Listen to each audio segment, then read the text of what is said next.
Fahavalo amby roapolo ny volana May zany dia andro natokana ho fankalazana ny fetiny ireny, ka noho izany indrindra dia izay no loha hevitra nentinay tamin'ity andiany faharoa ity. Ankoatran'izay dia tafiditra tanteraka ao anatin'ny vanim-potoanan'ny ririnina ihany koa tsika, ka ny ataontsika hoe karazana akanjo mafana hatramina lamba firakotra izay ilaina ampiasaina amin'izany vanim-potoanan'ny ririnina zany dia hita aty amin'ny Etsika Grande Braderie.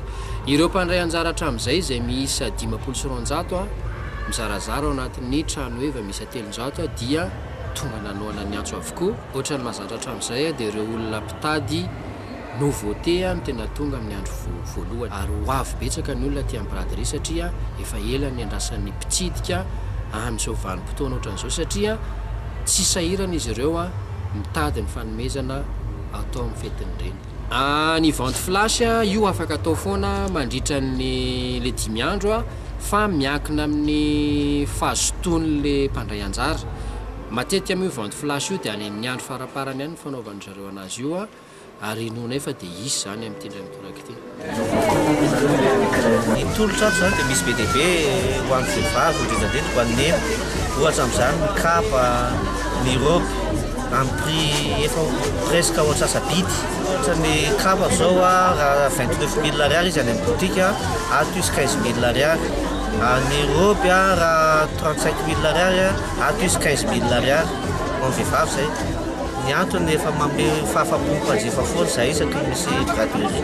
Dia misy ihany koa ny liquidation fin de série, entana efa farana zany dia miova indray ny production. Ny qualité ho anay zany dia tsy niova misy hatramin'ny voalohany ka hatramin'izao. Tsisy hoe qualité hoe efa nandeha izy dia miova ho ana, fa qualité tsy miova misy.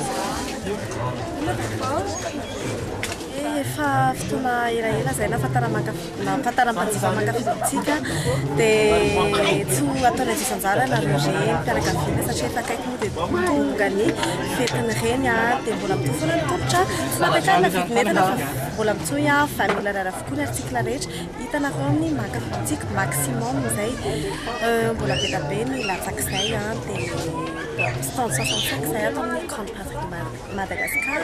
Misy ny saka izay vita amin'ny malagasy, zany hoe vita amin'ny rofia, rabanina sy ny sisa, 10 000 ariary monja dia mahazo an'izay ho antsika rehetra izay mba te hanome fanomezana amin'eny dia azo andalovana fotsiny stand-ny mankafitsika fa vony izay amin'ny fahafantarana anareo.